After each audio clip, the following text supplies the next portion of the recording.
நான் வந்து ஒரு ஃபிஷ் ஃப்ரை வீடியோ போட்டிருப்பேன். நான் அப்போ தான் ரொம்ப நாளைக்கு அப்புறம் ஃபிஷ்ஷு சாப்பிட்டேன்னு சொல்லிட்டு. இந்த வீடியோ அன்றைக்கி தான் எடுத்தோம். இந்த கோழி வந்து என் பாப்பாவும் அவங்க சித்தியும் சேர்ந்து பிடிச்சாளுங்க 2 பேரும் துரத்தி. ஏன்னா எனக்கு வந்து கொஞ்சம் உடம்பு சரியில்லை, அதனால் சாப்பிட மாட்டேங்குது அப்படின்னு சொல்லிட்டு சரி அடிச்சிடலாம் அப்படின்னு சொல்லிட்டு. ஏன்னா செத்து போயிடும் அது ரொம்ப நாள் கழிச்சு.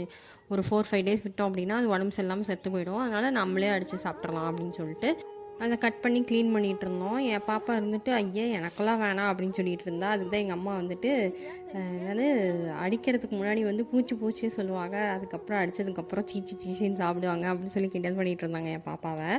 அடுப்புலேயே வந்து வெளியே வச்சுட்டோம், சாப்பாடும் வச்சுட்டோம். அதே மாதிரி கோழியும் வந்து நல்லா தீச்சாச்சு. தலையை வந்து தேய்ச்சிட்டு இருக்கும்போது என் பாப்பா வந்து நான் செக் பண்ணுறேன் கரெக்டாக இருக்கான்னு சொல்லிட்டு அப்படின்னு பார்த்துட்டு போதும் வெந்துருச்சு அப்படின்னு சொல்லிட்டு இருந்தா. அப்புறம் நானும் பிடிக்கிறேன் அப்படின்னு சொல்லிட்டு ஸ்டூல் எடுத்துகிட்டு வரேன்ட்டு போனால் போய் பார்த்தா விளையாடிட்டு இருந்தாங்க மேடம் 2 பேரும்.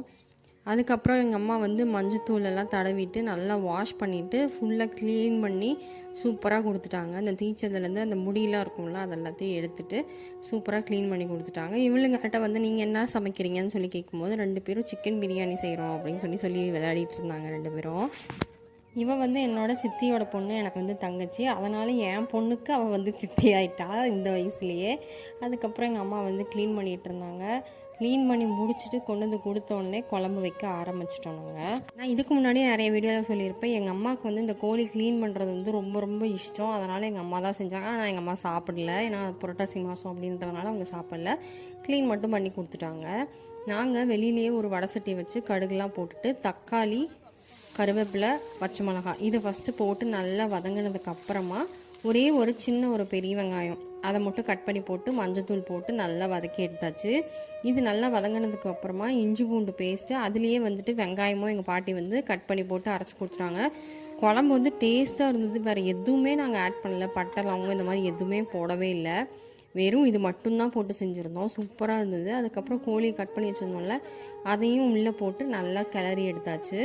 இந்த அளவுக்கு நல்லா வெந்ததுக்கப்புறமா நமக்கு தேவையான அளவுக்கு தண்ணி, ஏன்னா நாங்கள் வந்து புரட்டாசி மாதம் அப்படின்றதுனால ஒரு 2 பேர் தான் சாப்பிடுவோம் அப்படிங்கிறதுனால கொஞ்சமாக தண்ணி ஊற்றி கிளறியாச்சு. அது கூடவே வந்துட்டு கறி மசாலா, மிளகாத்தூள் வீட்டிலேயே அரைச்சது அதையும் போட்டு நல்லா கொதிக்க வச்சாச்சு. சைடில் பார்த்திங்கன்னா 2-3 பேர் நின்றுட்டுருப்பாங்க. எங்கள் பாட்டி வந்து எள்ளுருண்டை செஞ்சுருந்தாங்க, சூப்பராக இருந்தது. அதுவும் ஒன்று கொடுத்தாங்க, சாப்பிட்டேன்.